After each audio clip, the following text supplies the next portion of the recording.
When I die, it's going to be at home surrounded by people who love me. That's the goal. In a society like ours, it will convince you every day, thousands of times, that as long as you have money, you're high character. I fell into that trap. I still evaluate my own self-worth too much based on how much money I made or lost this year. Up until just 10 years ago, I just wanted to make sure I had more money than all of my friends. And if I didn't, I felt ashamed. So I am still working on that. It's not something I have figured out. I think it's something that infects a lot of us. And I think it is very hard for a lot of young men to ever get to the point where they're in a position where they feel like they can take care of people because they have so little economic opportunity.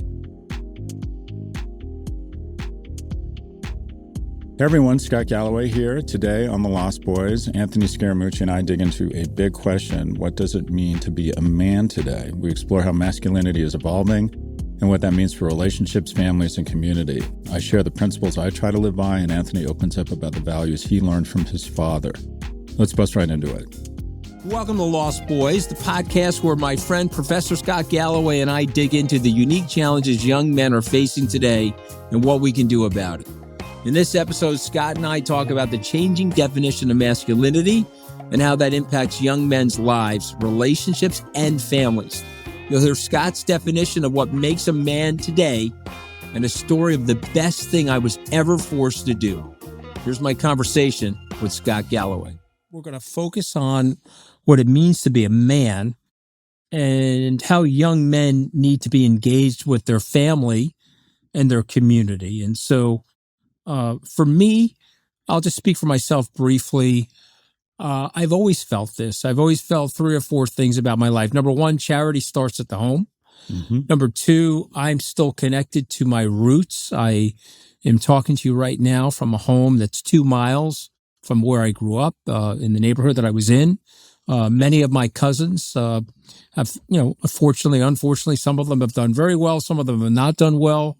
But I have felt this commitment to my family to make sure that there's been tuitions paid or medical expenses taken care of or cars bought in an effort to stay in the game. I use this example, and I don't want to make this a political discussion, but I'll just say this to you, Scott.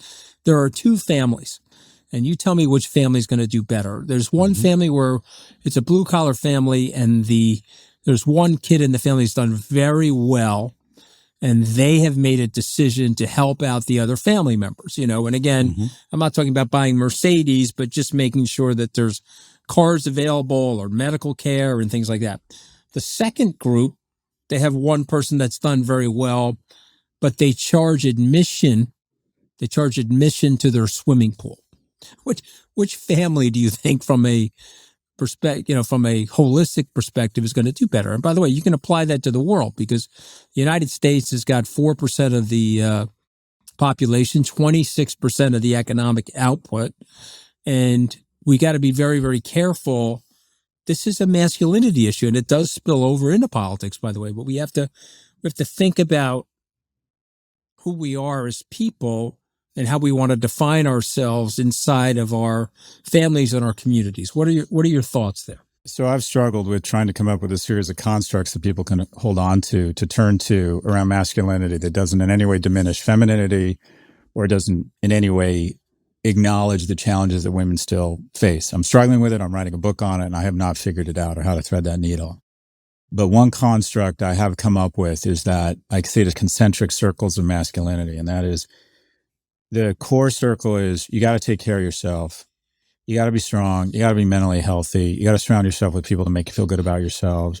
Every day you got to get up and say, I'm going to sleep well. I'm going to work out. I'm going to eat well such that I can be strong. And I need to take care of myself. I need to be economically viable.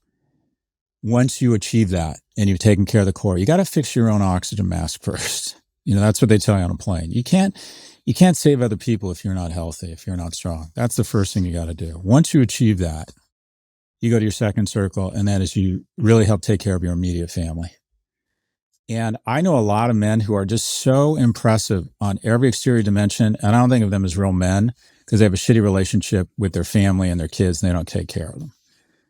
Elon Musk we found out, had his 13th kid, and the mother of that child is suing him for sole custody, and it came out that he has not seen or asked about the kid since the kid that was born. since the kid was born.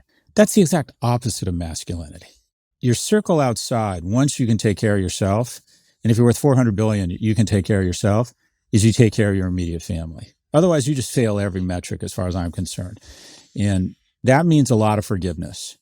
Your siblings, your parents, your cousins, they're going to fuck up. They might be jealous. They might be nice people. They might be addicted to drugs. The definition of family is people you help and you otherwise wouldn't hang out with because they're family. And you take care of those people unconditionally.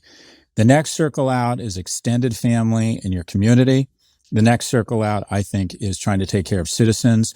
And then the ultimate outer ring, the ultimate expression of masculinity is that you plant trees the shade of which you will never sit under. I think that's the ultimate expression of masculinity is you take a bullet for, you provide resources, you think long-term, you help people who are never, ever going to even have the chance to say thank you. That is the that is the goal. That is the brass ring. Because what that means is, and you can't skip any of the circles, you got strong. You took care of yours. You took care of anyone in your community or you helped out. And sometimes taking care of people is not helping out, letting them hit rock bottom, not enabling them, whatever it might be, tough love, whatever you want to call it. And then you start investing in your community and your country. That is the truest form of masculinity. And the way I describe you, Anthony, is you gave me a ride home and the driver is your cousin, right?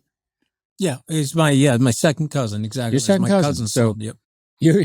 I bet my only family for the most part, it was my mom who passed away. Yeah. My father wasn't very, I did not have a big family. So I didn't develop that intimacy or that familial obligation. I never felt it until I had kids. I didn't have a family, big family in the US. You're something out of one of those kind of sitcoms. You're kind of, my sense is you feel a very strong sense of obligation to that second circle out, that, all right, I took care of myself. I've made some money. Now I'm going to take care of my cousin. I think you were even telling me your cousin who was a clamor and hurt himself, and now he's your driver. Is that correct? Well, you have a really good memory. I mean, I'm so impressed. So my cousin hurt himself, and so he's frankly home, and I help subsidize his lifestyle because I don't want him to feel bad about himself, and I got to make sure his rent is paid and his family has enough food and housing and shelter. His son, who was clamming with him, is actually my driver, and so my 66-year-old cousin who I grew up with, and I'll tell you this because you'll get it, because we were latchkey kids. And this is another weird thing about life, right? We've got all this helicopter parenting going on right now, but my mom and dad were exhausted, Scott. So I was at the station diner, which was by the rail station, at 2:00 in the morning at age 11, eating pancakes with my cousin Bobby. Who's the one I'm referring to that has the two bad hips as a result of all the years of physical work. And so my attitude is we were there together as kids, and our lives are separated through fate and luck and, hard work and determination and all those other things. But there's a lot of things that happen in your life that are lucky, and I don't want to leave him or anybody behind. And I think it's important message about masculinity. It's not just what you have, but how can you make others feel that are in your environment? And I think again, there's a political angle to this as well. The neo-Victorians that ran America at the end of the Second World War understood this noblesse oblige that I'm referring to. And they were like, okay, we got to figure out a way to create rising living standards around the world. And if we can do this successfully, there'll be less violence and there'll be more comity. I like you, I don't want to live in a barbed wired security compound in a McMansion while my fellow neighbors and or my family are struggling. I think it's very, very important to understand that. And as wicked of a person as Henry Ford was, he did say something brilliant about social engineering. He said, I want to make sure that these workers can afford the car or the product that they're manufacturing. And I got to make sure they're in a single family home with a good school system, because I don't want them descending on my Dearborn, Michigan mansion with tiki torches and pitchforks. And I think that's being masculine. Do I have that wrong? Is masculinity more than just beating your chest? I think there's masculinity, Scott, and then I think there's hyper masculinity, which is almost borderline evil, which is almost insincere. Yeah, this is a tough one. So there's another construct, and Richard Reeves talks about this, is surplus value. And that is, and I say this to my boys, I'm like, you're negative value right now. What do you mean? I'm like, okay, think about the school you go to. All these teachers, all this money, these textbooks, coaches. What are you doing for them? What do you mean? What are you doing for them? What are you doing for your English teacher? What are you doing for these people? All right, well, I should go up to school. You're adding negative value. You leave every day your school with negative value. A ton of people investing in you, you're not giving back. And you're adding negative value around the household. Your mom, your dad, we're investing so much in you. And quite frankly, some people never get to surplus value. I know a lot of adults that are a constant emotional and even a financial drain on their parents and their siblings. At some point, what I say to them is, okay, when you become a man, it's not a religious ceremony. It's not anything about getting a job or an age or a birthday or getting to drink alcohol or have sex. I think when you cross over into manhood is when you have, on a net basis, are adding surplus value. You're creating more jobs, you're creating more tax revenue than you're taxing our government, right? You're doing more to defend your country or investing more in your country than it is given you. You witness people's lives. You listen to more complaints than you complain. You solve more problems in people's lives than you create. And some people never get there. Some people, you pay more taxes. Exponentially, you pay more taxes than government services you have absorbed. I absorbed hundreds of thousands of dollars in taxpayer benefits I went to UCLA and Berkeley for 7 years, total tuition $7,000. That must have cost them at least a few $100,000. At the age of 27, I came out $250,000 in debt, as I see it, to California taxpayers. Mm-hmm. And until I exponentially gave that money back, and I did, okay, the stock market, I did the math, the stock market has returned 11%. I figured I actually owed California taxpayers 30 years later. I owed them $11 million and I gave it back because I wasn't adding surplus value. It's easy to say, well, I've created jobs, whatever, but you want to be the guy that is helping people out. I'm not saying be a martyr. I'm not saying engage in relationships where you're not getting something back. But I think this notion of surplus value, you are giving more than you're taking, because through your life, you're going to have to take more, especially as a kid. And there's times when you need to take. There's times when you're like, okay, I'm struggling. I need other people's help. And part of being successful is knowing when to reach out and ask people for help and to accept it. I went to one of these wine things, and I'm not into wine. And the guy was a super successful guy, runs like the biggest appliance company in Turkey, very wealthy guy. And he said, whatever I can do for you guys. And he goes, and also he said to me, he goes, and also I never ask a friend for anything. And I'm like, well, then you're not a real friend. Occasionally you got to ask people for help. Otherwise people just feel like they're your beneficiary or whatever. But this notion, I really like this idea of young men should be thinking at some point, my crossover to manhood, and it might not happen. I don't think it happened for me until I was in my 30s. I looked at every relationship as, am I getting more than I'm giving? And if I'm not getting more than I'm giving, I break up with this person, I get divorced, I end this business partnership. And then you realize when you get older, you got it all wrong. The whole point is to add surplus value. You want to leave business relationships thinking, wow, that we got more from that guy than he got, right? That's the point. That means you win. So I like this notion of masculinity being kind of defined as surplus value. Now, people will say, well, couldn't you argue that's about femininity too? And I think it's a fair point. But it's about, all right, really take stock of your life. It's not a given that people are supposed to help you. The government is spending a shit ton of money to defend the shores, have roads, have someone answer the phone when you call 911, and then come send really talented people to try and revive you if you OD on something. Right? You OD and you take government services, you fucking owe the government a lot of money. you have an obligation, if and when you get better, to start helping other people recover. Mm-hmm. And there's different ways to add surplus value. You can do it by being supportive. You can do it by being, being a caregiver. You can also do it by giving away money. But I think at a fairly early age, I want my boys to start thinking about, when am I going to get to this point of surplus value? Because, and I tell them every day, you are a long way away. Be clear. Look at all the investment, our government, people you've never met, your teachers, your parents, your grandparents are investing in you. You are racking up a debt. You have a debt. And at some point, hopefully you'll pay it back, and you'll pay so much of it back that you'll enjoy the pride and the masculinity of venturing into surplus value. But I like this construct, this meaning, almost like an accounting term, surplus value. We'll be right back after a quick break. Support for the show comes from Framer. Building your website has never been easier, especially if you don't know how to code, because with tools like Framer, you can still build a unique and functional website that checks all your boxes. Framer is the design-first, no-code website builder that lets anyone ship a production-ready site in minutes. That means you have the freedom to build a website that is professional, polished, and uniquely yours. No code and no compromises.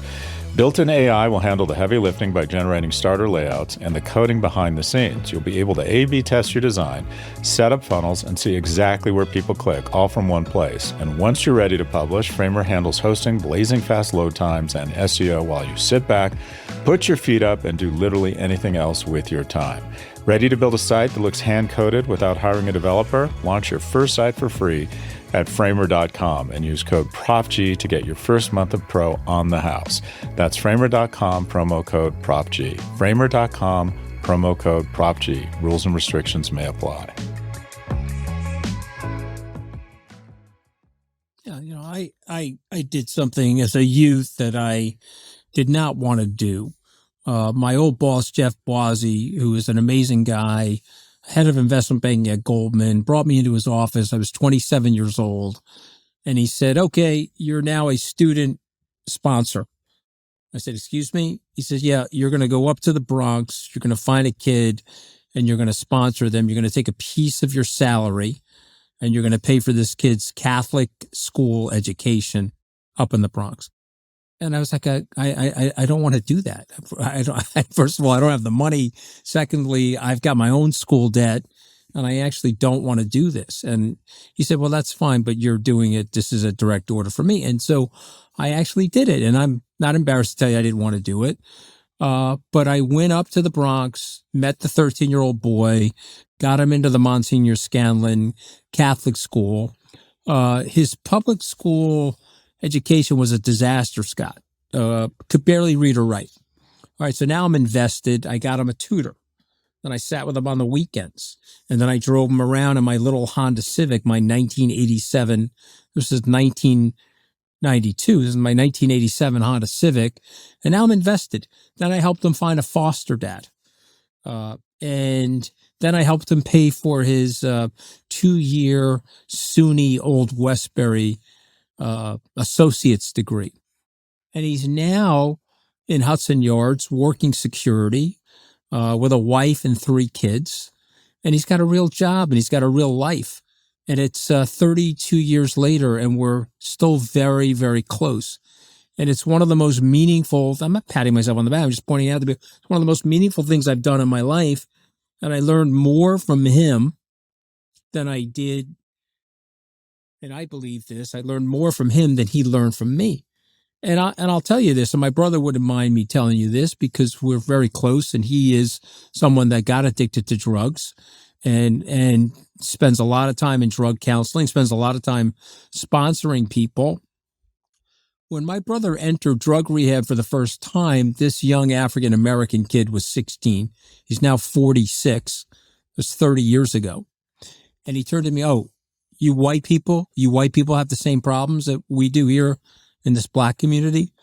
And yes, the answer to that is yes. And so the point I'm making about masculinity, and I want to ask you this question, is vulnerability in masculinity, Scott? I believe it is. Well, you can't you can't help others until you help yourself. And sometimes part of helping yourself is recognizing you need help and accepting help. There's a lot of resources out there. It's hard to build a big business without raising capital. And if you're not doing well, you gotta raise human capital. You got to get other people's help.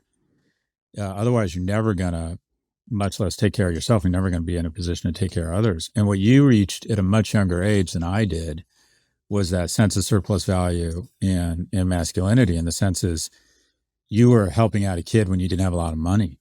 I never helped anyone until I had a lot of money. Right. Oh, by the way, I didn't want to, Scott. That was the whole point of the story. Yeah, but you did. I got pushed into it. Okay. I'm very grateful to Jeff. I always call Jeff and tell him, but you didn't refuse. You could have refused, or you could have done a shitty job. I didn't do anything philanthropic. I don't think the only time I ever gave money away before the age of 40 was so I could go to some cool party and hang out with hot women, because we were, quote unquote, my favorite was when I first moved to New York, there was this thing called Save Venice. And it was a bunch of young people, and we get dressed up in this costume thing, and we had $500 or $1,000 because supposedly we were saving Venice from the floods. Yeah, fuck us. Jesus, what a bunch of douchebags. But I wanted to, the only time I was ever philanthropic was to go to these events. And then some stuff happened to me, and it just kind of dawned on me that all I have done is just been like, not a parasite, but I've just taken. And what you demonstrate or demonstrated is that if you think about going to the point where things come off the tracks for a boy, and we talked about this, I think, in the first episode, is when they lose a male role model or they have no male involvement in their lives. And here's the thing. People think that they have to be a baller, that they have to have their own kids, economically secure, have some money in the bank before they can help a young man. That is not true at all. It comes down to this. Are you a good person? Are you a good person? If you think I'm a good person, you can help out a young man. And it's not, you don't have to pay for their school.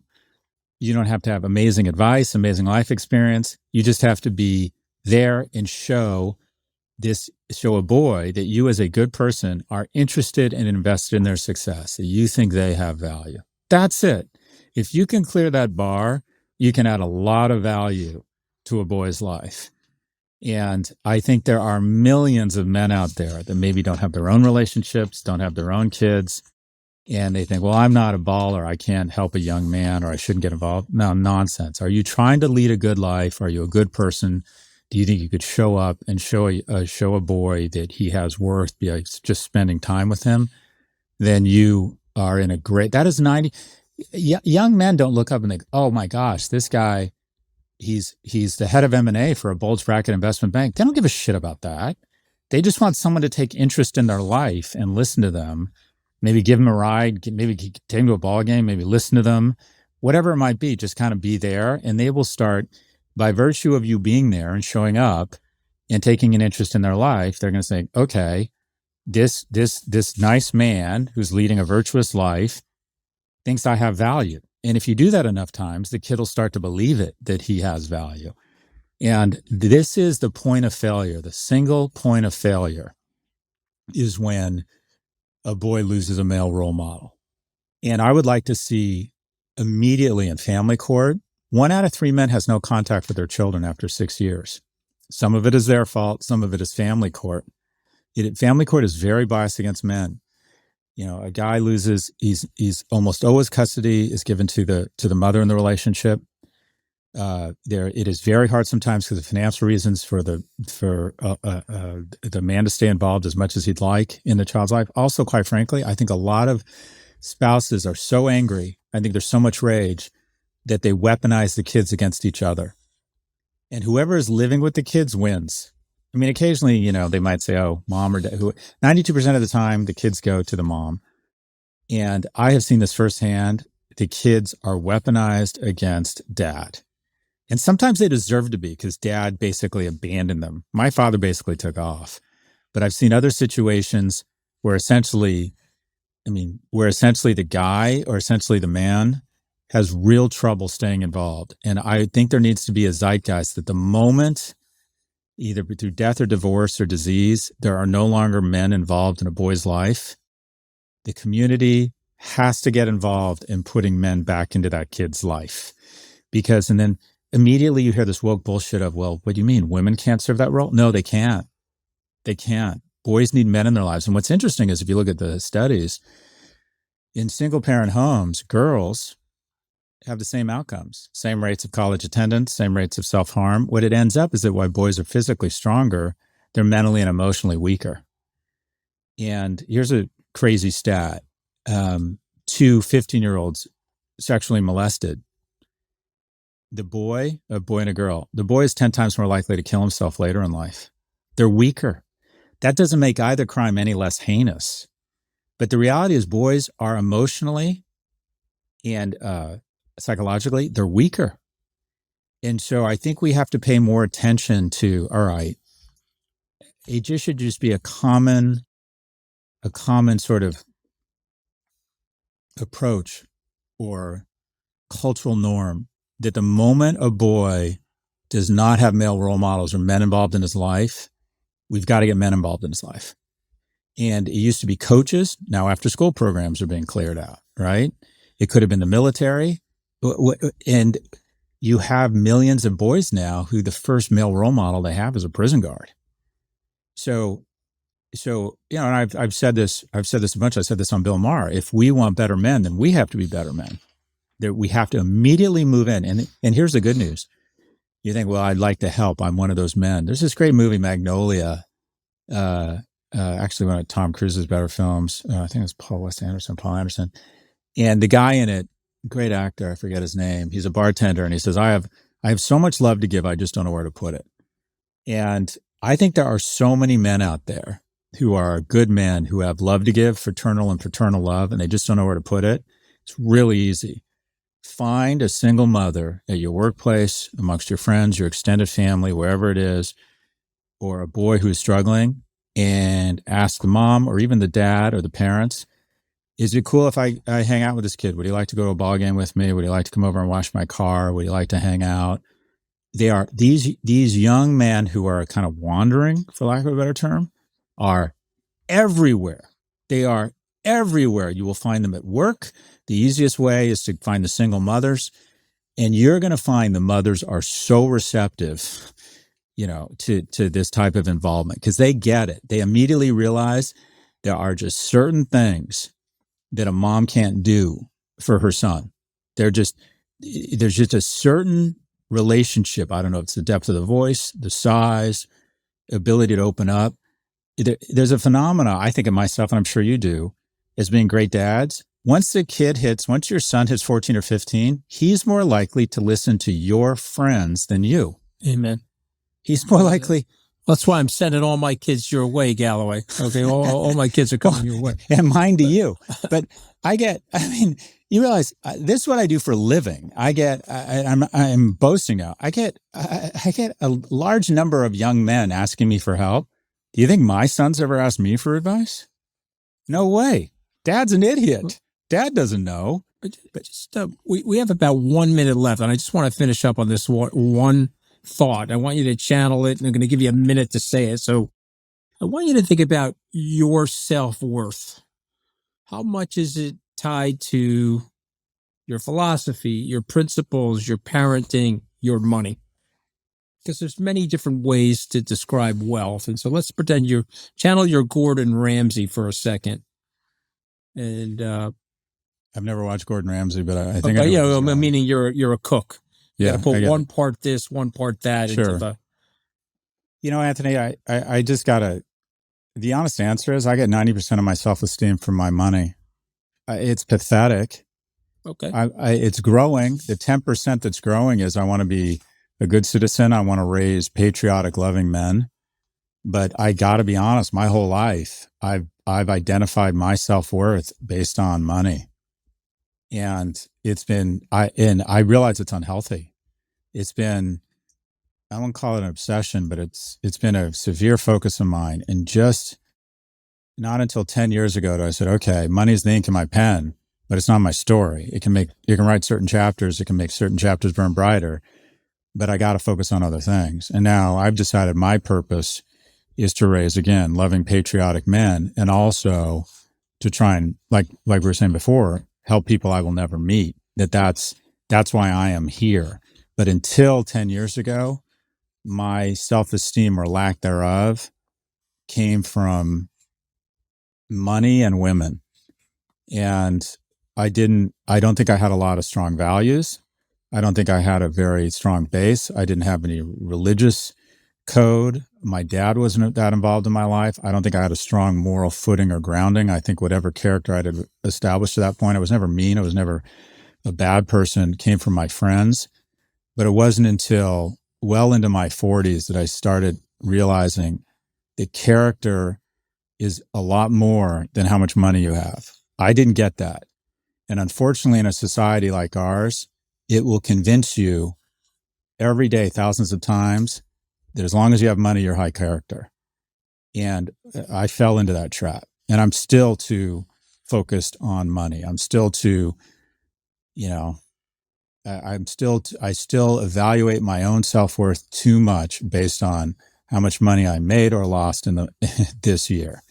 Not recognizing, the key is, and I think I'm going to get there, when I die, it's going to be at home surrounded by people who love me. That's the goal, right? Yeah. And I need to have enough money to do that, but I crossed that threshold a long time. Now I'm very focused on making sure that at the end, there's a lot of people who are not afraid because they're going to be taken care of, but they're really sad because they're going to miss me a lot. And up until just 10 years ago, I just wanted to make sure I had more money than all of my friends. And if I didn't, I felt ashamed. So I am still working on that. It's not something I have figured out. I think it's something that infects a lot of us. And I think it is very hard for a lot of young men to ever get to the point where they're in a position where they feel like they can take care of people because they have so little economic opportunity. And I think a lot of shame comes from it. At some point in future episodes, hope we're going to talk about public policy, because I think what haunts a lot of men is their inability to take care of others. And it's something that we need to work on because it just attacks your self-esteem. I know it attacked mine.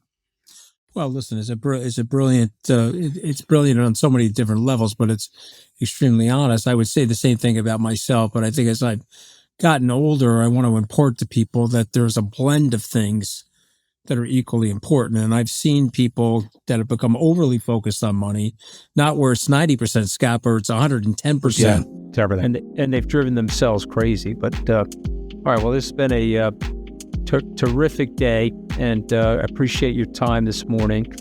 And we'll be back with a few more episodes. Good. Thanks, Anthony. Thanks for joining us for this episode of Lost Boys. If you'd like more information, please go to our website, www.lostboys.men. Be sure to like, follow, and subscribe to Lost Boys wherever you get your podcasts. And please share it with someone who cares about this or should care about this, and let's spread the word. Lost Boys is a production of Salt Media and the Casablanca Strategy Group. Barbara Fedita and Keith Suma are executive producers. Tanya Salati is our researcher. Holly Duncan Quinn and Stanley Goldberg are editors. Special thanks to Christina Cassesi, Mary Jean Ribas, and Drew Burrows.